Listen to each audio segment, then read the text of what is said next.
Haven't been on in a while, but a lot of stuff going on behind the scenes. But today we're just gonna pull these turnips. I did a terrible job of succession planting and did not plant turnips enough. So we're gonna pull these turnips today and just give you an update and see what's all going on. Um, and they're massive too. These are the Haida Benny red turnips. And I just want to see what we got. They turned out okay, you know, pretty nice. Decent sized turnip. I'm just gonna drop them in water here. Which is succession planting. What I mean by that is you should have something else ready to go for it. Look at that one, that one. Planted too close. That one turned out okay, pretty decent. That was alright, not too bad. This one's a mammoth though, isn't it? Nah. That one didn't turn out all that hot. Not buried deep enough, more likely. Greens are still good though, but the turnip didn't develop into much.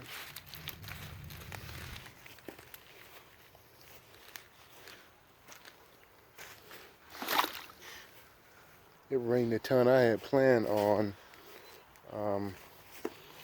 planting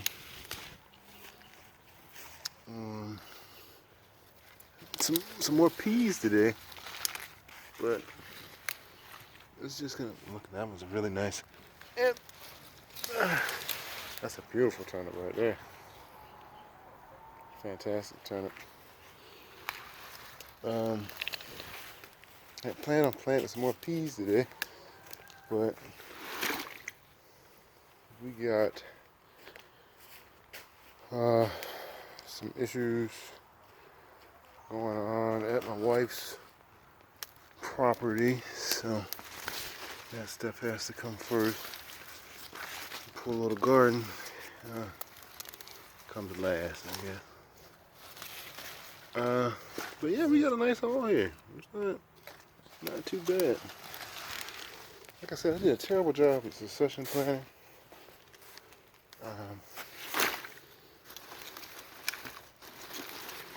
These have been in the ground for I want to say probably 7 weeks. I think the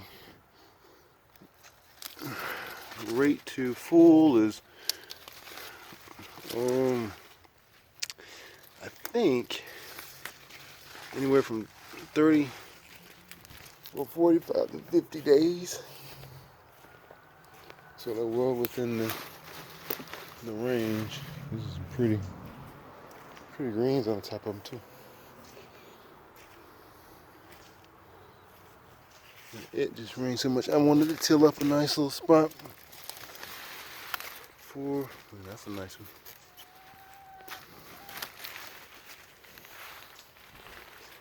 You can tell it's just soaked down out here.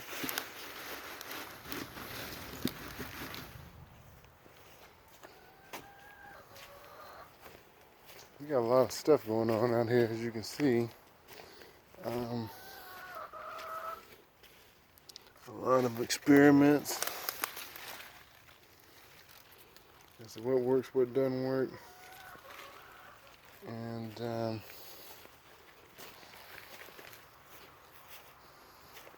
that's a really good haul, considering we didn't. I didn't plant that many right there.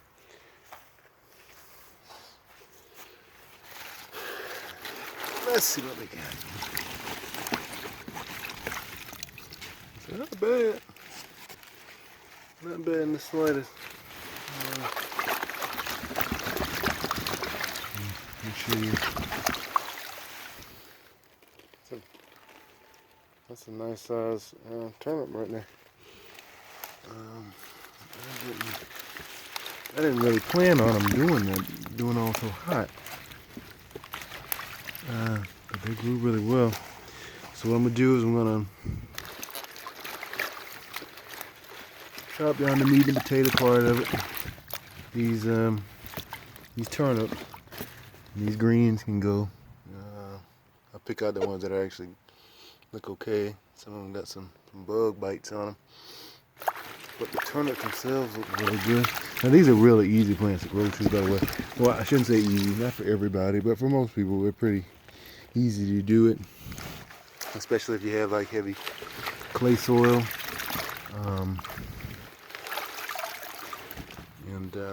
Most people, I would advise, if you're gonna do it in bulk, like do a whole field of them, do them, get your seeds from Hancock seeds out of Florida. It's starting to rain on me here, so I'll try to do this really fast so I don't wet up my phone.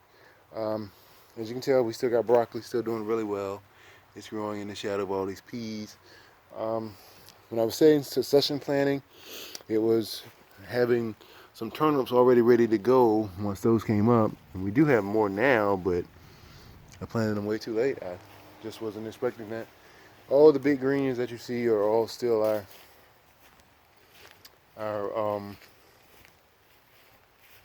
daikon radishes, dinosaur, the Italian cabbages. They're doing okay.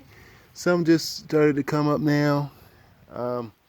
Not sure what happened. I feel like I planted them okay, planted them pretty decently, but they just didn't, for whatever reason, they just didn't come up. It had to be an error on my part. Collards are doing very well. I had to cut back some of these radishes so to give them the space to operate. Got peas out here. You got a bunch of beans out here. Remember, the beans and things are just for soil fixation, for nitrogen fixation. Pretty nice little bean though. Which bean is it? So I started cutting back my radishes some just so I can let everything else breathe in here. These are the thousand head kale. It's not doing all that great. The ones that fell down the hill did do well. These that stayed up top wilted on me. It's been like 80, 78 and 80 degrees out, so I figured that's probably the reason. So the ones that were a little bit more established are doing okay. Down here we've got, there was a lot of radishes here too, but they were crowding out my bok choys. So what I decided to do was last night, I just started pulling them out, the radishes. And they still look really good too. I just decided to pull them out because they're just over competing. My bok choy just can't compete with the radish. You know? And the bok choys look good. They're good looking bok choy, they can't compete with the radish. I feed the greens to the chickens, and the radish actually fit to the chickens too, and they eat them pretty well. That's pretty much it, guys. I don't really have a lot else. The carrots over there that are coming up, they look pretty good. That radish there is leaned all the way to the side. See that? That leaned all the way over like that. So it's time to pull that one, I imagine. And there were bok choys in here too, but they just simply cannot compete with the radish. So I'm gonna have to pull up all my radishes on this side and either go specifically with the bok choys, or I'm not sure yet. Carrots are doing okay. They're hanging in there. It's super wet out here. Our little carrots are doing well. That's just about it. I know the rain's getting ready to probably take my phone out, but let me.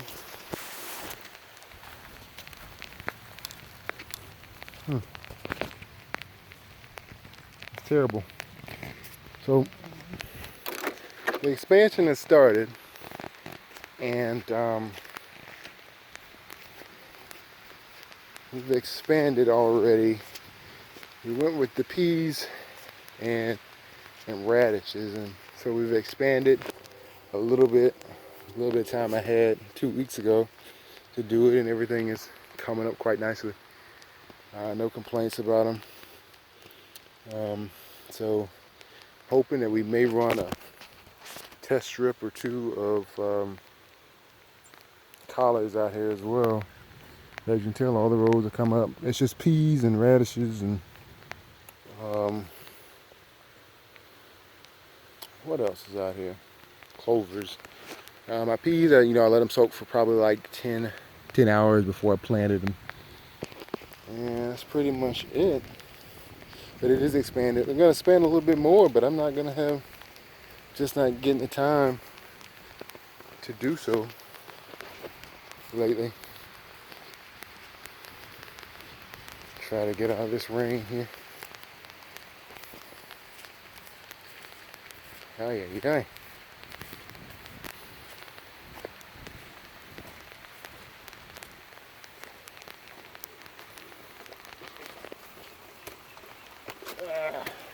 Seeds out here, everything. Oh. Okay. Wow.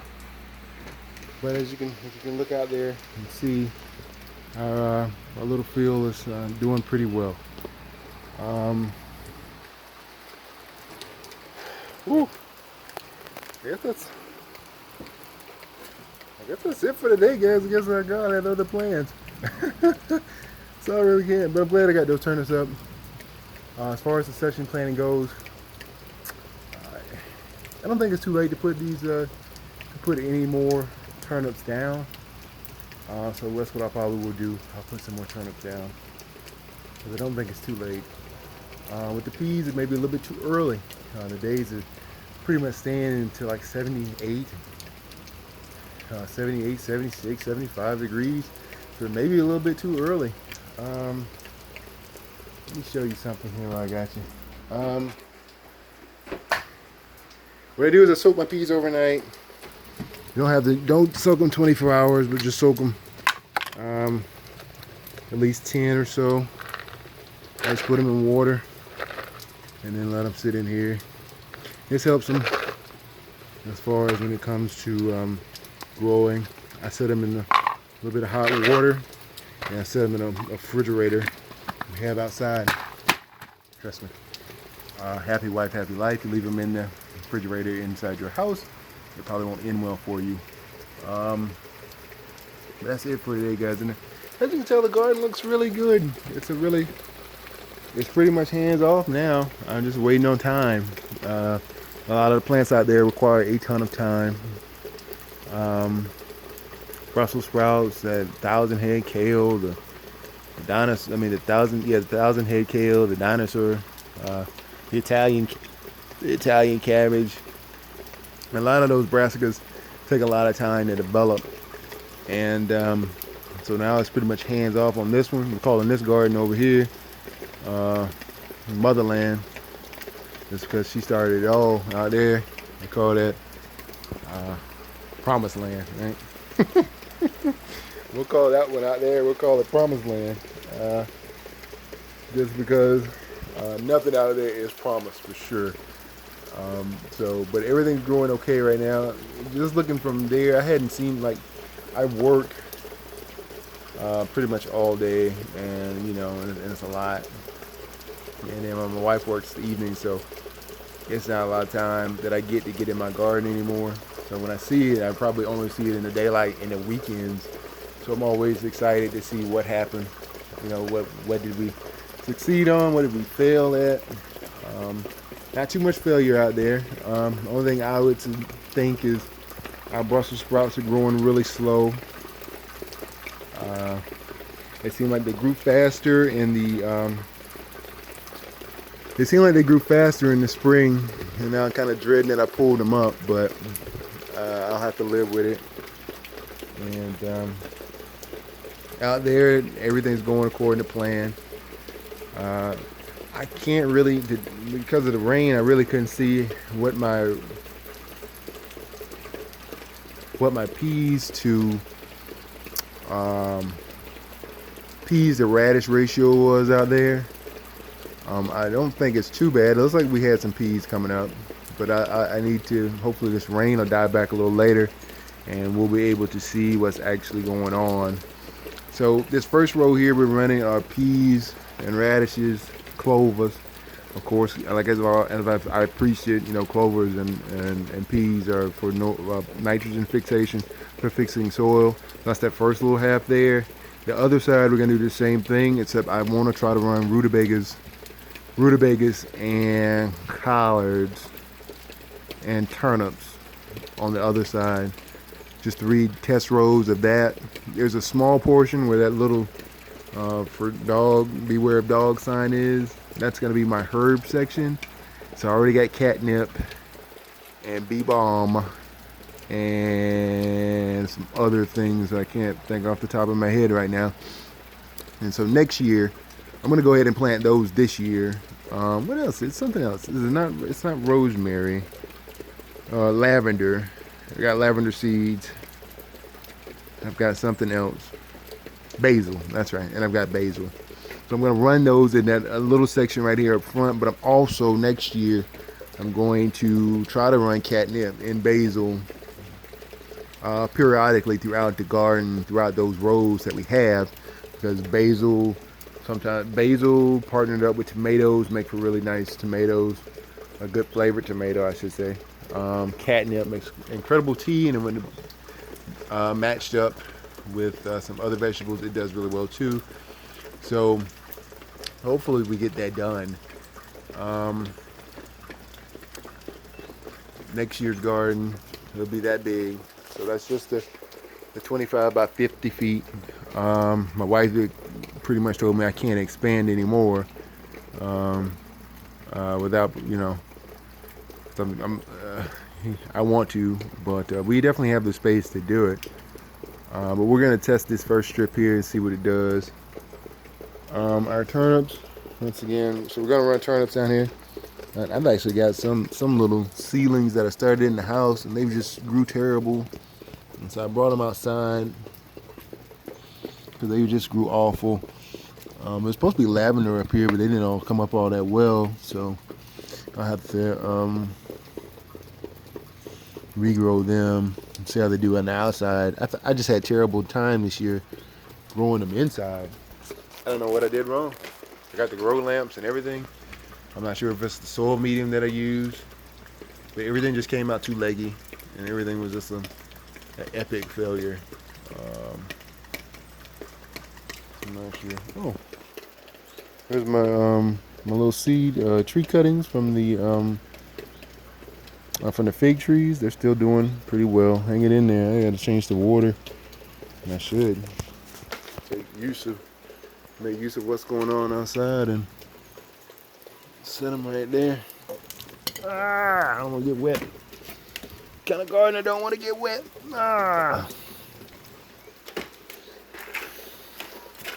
But I was hoping to get my peas in the ground today, but that's not going to happen. And I don't think that's going to be an issue.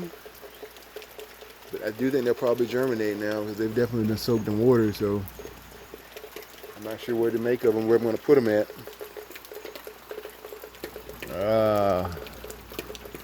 I just had it all planned out yesterday, and things changed. That's up the camera here. Okay. But yeah, that's pretty much it for today, guys. I wish I could show you more, but I guess Mother Nature, God had a different plan. As far as that garden goes, just a little quick message. There's never a right time or wrong time to expand. There never is a right time or a wrong time to make a change. So I was planning on doing it at the end of the year next year. I mean, at the beginning of next year, I was like, what the heck, why not? Why not try it now? There's never no right or wrong time, budgeting allowing, of course. But there never is a right or wrong time to grow. So it's what it is. So I'll try to get it all done next year. Hopefully I'm going to invest in some rain barrels. Running water out there is a chore. It's good to get a nice new little sprinkler down there though. Covers about 400 square feet.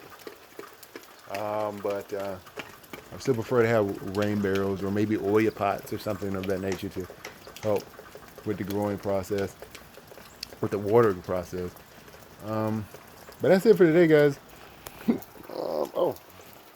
Side of my pineapples. I'm running way too long in this video. But I haven't talked to you guys. I haven't showed the garden in a long time, so it's good. Anyway, I pray the atmosphere that you move in, that you're building in, I know that you're growing in, is of nothing but God. I pray that, and I just pray that you and your family remain covered these are trying times, and there is no better time than right now in this moment to grow in some form or fashion or state. Right now is the time to grow. So I thank you guys for listening. I thank you guys for watching. Next time, it hopefully won't be raining. Next time, we'll have the rest of that tilled up. And next time, I have some more plants to show you that are growing a little bit bigger. But isn't that beautiful, though? That's a pretty green. That's a pretty green. That's really nice. But thank you so much, guys. Like, share, subscribe, and all that great stuff. And have a great day. We'll get it again some other time, guys.